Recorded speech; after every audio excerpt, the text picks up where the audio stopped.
ถ้าใจกำลังฟังอยู่ตอนนี้อย่าลืมกดไลค์กดแชร์ให้เด้อเป็นกำลังใจให้พวกเราลาน้องไปจากดวงใจไปประจำการหน้าที่อ้ายเป็นทหารทางสาลำธารเขตน้ำแดนดินไปอยู่สายแดนหักษาเขตแทนที่อยู่หากินบ่ให้ใครมาดูหมิ่นน้องอยู่พินอยู่บ้านให้รอ ดีใจที่ได้เป็นทหารน้องอยู่ทางบ้านจะประสานเรียกงานทางต่อคอยเป็นแม่บ้านจะหรือนานน้องก็จะรอมีอายคนเดียวนี่น้องยันแต่พ่อทุนหัวเปลี่ยนใจ ลมหนาวควันแจ้งหัวใจสะอื้นนอนกอดกับปืนบ่สดชื่นเหมือนกอดควันใจบัดยามกินข้าวคิดพอดเจ้ายามจากมาไกลเห็นนกมันง้อยกิ่งไม้ห้องมาใส่เปรียบเหมือนเสียงนาง ผู้หญิงรักจริงคือใจกล้าหาญหักษาทักเมืองหักบ้านเหตุสถานท่องเที่ยวอุดรเหตุการณ์นั้นเลยอายอย่าได้มีใจท้อถอยน้องมีที่ขอเอาใจซอยจะรอคอยแต่ให้สายใจ น้องเอ่ยขอเอ่ยคำว่าขอลา ได้เงินเดือนเด้อให้อายมาน้องสิหาให้อายมาไว้อ้ายไปเพื่อสาน้องก็หักษาเพื่อสิ่งใดหักเขาคงสุขสมใจเมื่อชาติเราไหล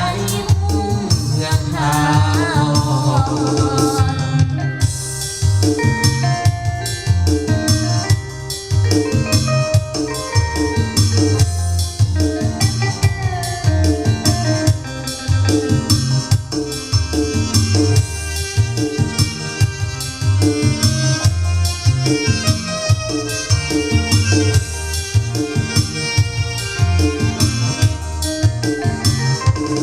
ลมหนาวคนแจ้งหัวใจสะอื้นนอนกอดกับปืนกอดสดชื่นเหมือนกอดควันใจบัดยามกินข้าวคิดฮอดเจ้ายามจากมาไกลเห็นนกนั้นง้อยกิ่งไม้ห้องมาใส่เปรียบเหมือนเสียงนาง ผู้หญิงรักจริงคือใจกล้าหาญหักษาทักเมืองหักบ้านเหตุสถานท่องเที่ยวอุดรเหตุการณ์นั้นเลยอายอย่าได้มีใจท้อถอยน้องมีที่ขอเอาใจซอยจะรอคอยแต่ให้สายใจ น้องเอ๋ยขอเอ่ยคำว่าขอลา ได้เงินเดือนเด้อให้อายมาน้องสิหาให้อายมาไว้อ้ายไปเพื่อสาน้องก็หักษาเพื่อสิ่งใดหักเขาคงสุขสมใจเมื่อชาติเราละนิ้วเงินทาว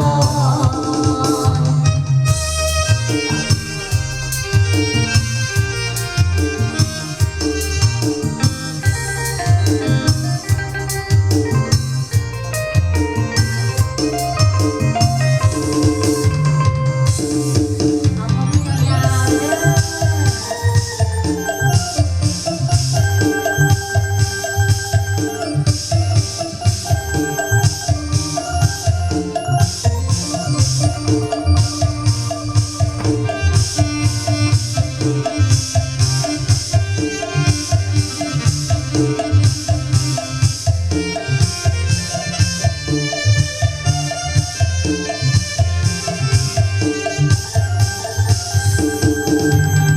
คอยต้องคอยน้อ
ก็น้อ